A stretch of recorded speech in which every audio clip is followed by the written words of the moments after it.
How's it going, everyone? I'm Sean and welcome back to the channel. In this video, we're going to address one of those nuances of guitar building and guitar playing that seldom really gets talked about, and that is frets, fretwire. Sizes, materials, what should you pick, how do you choose? So get yourself a nice hot cup of tea, coffee, whatever you want, get comfortable and enjoy.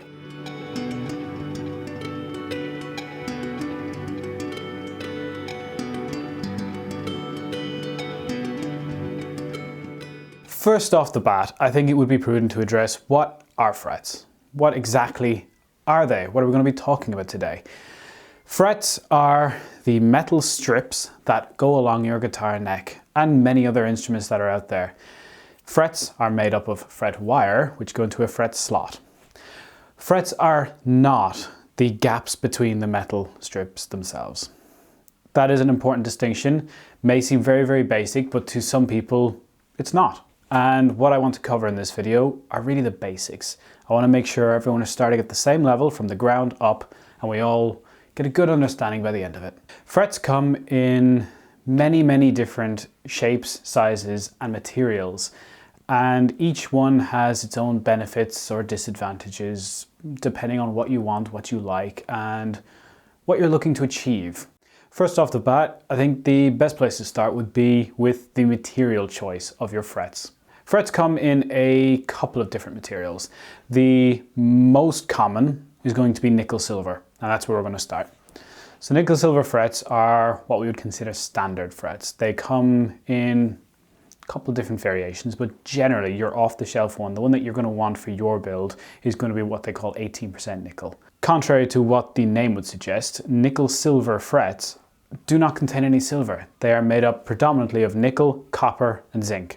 As for performance and everything, they are relatively soft, which means you're going to wear through them faster than other materials. The counterbalance to that is that they are pretty much the cheapest material that you can get. So your initial buy-in cost is going to be lower, but you will probably find yourself needing to do fretwork more often. Or if you're purely a player, you're going to need to get your frets dressed and level crown and polished and all of that more often, which can be more expensive. From a tech or a builder point of view, the nickel silver frets being softer are a lot easier on your tools. Your tools are going to last a lot longer if you're only working on nickel silver, which is great. You save money. So you've got this balancing act going on. You know, it's cheaper initially and it's easier on your tools, but you got to use your tools an awful lot more. So where you want to strike this balance is pretty much up to yourself or your tech. Depends whether or not you're doing the fretwork. The next material to talk about is going to be stainless steel. I'm 90% certain that this is going to be the next most popular, and it is kind of the most popular amongst higher end builds and boutique builders.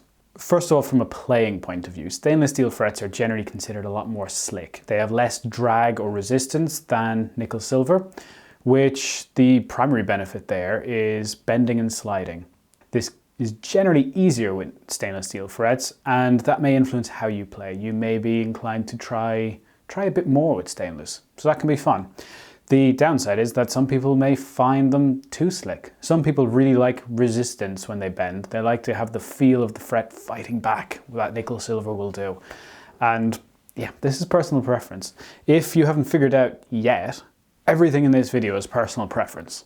It's what you yourself as a player, or if you have a customer, it's what they want and they prefer. The most significant difference between stainless steel and nickel silver is that stainless is a lot harder. And this really does make a difference. From a builder's point of view, you're going to spend more time working on these things. They're also going to go through your tools a lot faster. Your files are going to wear out way faster doing stainless steel work than nickel silver. This is a consideration. Generally, if you go to a tech or a luthier or whatever as a player to have your frets done, have your neck refretted, or just to get a level crown and polish, it should be more expensive. The luthier, the tech, you're going to spend an awful lot longer on these things, comparatively, and time is money at the end of the day. So do keep that one in mind. The upside of it is that they're so much harder. They last a lot longer. They are way, way more durable than nickel silver frets. here is your trade-off again. A lot less work needs to be done, but that work is more expensive. So again, striking that balance is key. There's also a potential tonal change between stainless and nickel silver. I'm not sure if I buy in 100% to it, but other people have said that they notice slightly more high response, a little bit more of a shrill sound from stainless steel. I don't mean shrill in a bad way, I just mean that it can be, those higher frequencies can just be a little bit more accentuated. Stainless steel frets can potentially also wear out your strings faster. If you think of string material versus fret material, there's interaction there. If you're playing standard nickel wound strings, nickel being softer than stainless steel, when they're touching every time you can imagine there's your string, there's your fret, every time you fret it, they're touching, they're wearing, I guess, in those places. Because anytime you get touching and friction, there is wear. So potentially stainless steel frets will wear out your strings quicker. That could be something to consider, probably something to experiment. I'm not sure if it's something I've noticed or heard too much, but I've heard it a little bit out there that some people will report that, hey, my strings are going dead a lot faster with stainless versus nickel. Something to consider potentially. The third material I'm going to talk about is Evo Gold. I was on the rocks about talking about this one because the main supplier who has this Jezcar actually have discontinued the material, which personally I think is an absolute shame. It's due to some alloy sourcing issue. I'm not sure, I don't know. I haven't heard anything from Jezcar directly, but I do think it's a material that's worth talking about. So Evo Gold, on the same vein of nickel silver, doesn't contain any gold, so don't go melting it down. Although it may currently, because of the shortages, be more valuable than gold. Who knows? Evo Gold is predominantly made up of copper and tin with a small amount of titanium and a small amount of iron in it. As a material, it lies really neatly between nickel silver and stainless steel on the hardness scale, and everything to do with that, which means it is going to be tougher on your tools than nickel silver, but not as tough as stainless steel. It's going to wear a lot slower than nickel silver, but it's not going to be quite as hard wearing as stainless steel. It's that really, really nice middle ground. From talking to other luthiers and techs, it is probably a favorite among us. I know for myself, Evo Gold is probably my favorite. It's not probably, it is my favorite. You get that really nice balance where it's not going to destroy your tools and it works relatively quickly, but it lasts a lot longer, which means I need to do less work in the long term, and I'm all about that. It also has the added benefit where it doesn't contain any nickel, so it is actually hypoallergenic if you have a nickel sensitivity or allergy, which some people do, maybe a consideration, maybe not. That's, again, personal preference, up to you, up to the player. They do feel nice and silky, just like stainless steel. So again, that's another consideration. You're going to have easier bends, easier slides. Yeah, it's just going to feel a bit slippier than nickel silver. So that's cool. They are the three main materials that you'll find out there, or I guess 2.5 main materials that you'll find out there, because Evo Gold is, well, they're not making any more. It's just getting less and less out there. Price, unfortunately, is going up and up because of that, but hey. Generally, just on price, stainless steel is going to be more expensive than nickel silver just as a material, so that's, again, another thing to consider. Moving on to sizes. So this is where things can get really, really overwhelming. If you go to any fretwire manufacturer, they have a list as long as your arm of the different sizes that you can get. And where do you start? Well, in general, you've got a couple of things to think about. First of all, we'll go back to basics here. We'll talk about what is the fret made up of. You've got the crown on top. You can imagine like a T-shape. The crown has your curved surface that we all see. Underneath the crown, you've got a tang, so it's like a T. But what we're actually really going to look at is the crown. The crown has a width, which is when you look down on the fretboard, it's your width, and it has a height. So generally, wider frets can bend easier and will feel better when sliding. If you imagine you've got more material, so when you slide, you've got more of a ramp. It's a bit more floaty, I guess. The downside that some people will report is that with wider frets, as you wear them, your intonation point becomes wider, because the primary job of frets is to have a nice sharp point on top, so that when you press the string down behind them, it registers at a very, very tiny, narrow point, which is accurate to our scale length and all that. With wider frets, as they wear down, they're going to get wider. That intonation point is going to spread. Conversely then, a narrower fret is going to be more accurate. You can generally shape them to a bit tighter on top, which, as we talked about just a second ago, our intonation point is better, which means that point that the string makes contact relative to the scale length is going to be better. That's the main advantage of a narrower fret. If your fret is taller, it will take less pressure for you to push down to get a nice clear sounding note. So yeah, you can be lighter with your hands and still get the same level of accuracy and clarity that you want. The downside of this is if you push too hard, if you're really heavy-handed, you can bend the note slightly out of tune, and well, it's a little bit out of tune then, and that's not really great. If the frets are shorter, you can feel the fretboard better. If you really like to dig in, and some people do, then you have less risk of bending out of tune, and yeah, the feel is just different. If you like to have the feel of the wood under your fingers and really kind of feel the guitar, then shorter frets might very well be for you. In general, with bigger frets, you don't have to press as hard. They have potentially easier playability, like bending and that. And because they've got greater mass, there's an argument to be made that they will have better sustain and better tone. So there's your bigger frets. Smaller frets then can be more comfortable. So they can just have a better feel of the fretboard. And that's also a very, very important part of, well, of guitar building and playing, that comfort needs to be at the forefront as well as performance. So you've got a balance here. Too big and it might not be very comfortable. Too small and it might not perform very well. So there's your balancing act at this point. I know at this stage it's been very wishy-washy. I feel like I've just said preference about 1,000,000 times, but that's what all of this is. There are a couple of very common sizes which should help you get your bearings and kind of figure out where at least you want to start with picking a size for frets. I'm going to be using a sizing guide from Jezcar based on Fretwire that they have available. It's the Fretwire that I myself am familiar with, and every other manufacturer will have slightly different sizes based on this, but a change of a hair here to hair there isn't going to make that much difference. So the 5 main sizes I'm going to talk about.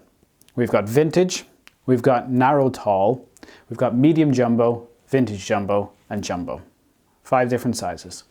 So taking vintage first, it's a really, really small fretwire. The height of it is 0.043 of an inch, and the width would be 0.080 of an inch. Using Jezcar's guide, that would make the code on it 43080. So if you look at the code, 43 is the height, 080 is the width. That's how Jezcar code all of their stuff. Other manufacturers again have different codes, but this is what you want to look at to figure out the sizes. Vintage size fretwire really is only seen on reproduction guitars or old vintage guitars, basically. Anything with tiny fretwire. Next up, narrow tall. This is also what is known as 6105, which is based on a Dunlop sizing. It's a really, really popular fretwire at the moment. Narrow tall, that would be 55090.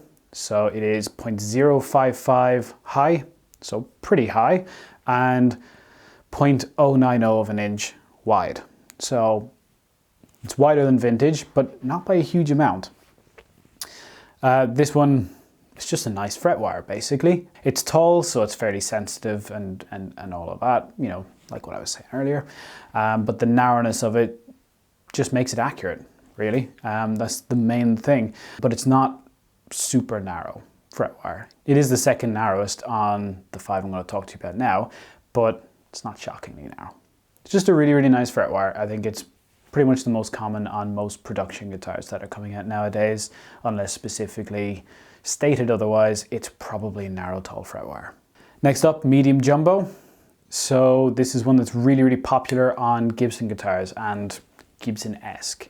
The code and sizing on that is 39106. So we can see from that, it is wider than both of the previous sizes that I've said, but it's shorter. Vintage jumbos next. This is probably the most unpopular one of the 5 I'm talking to you now about, but more popular than a lot of other ones.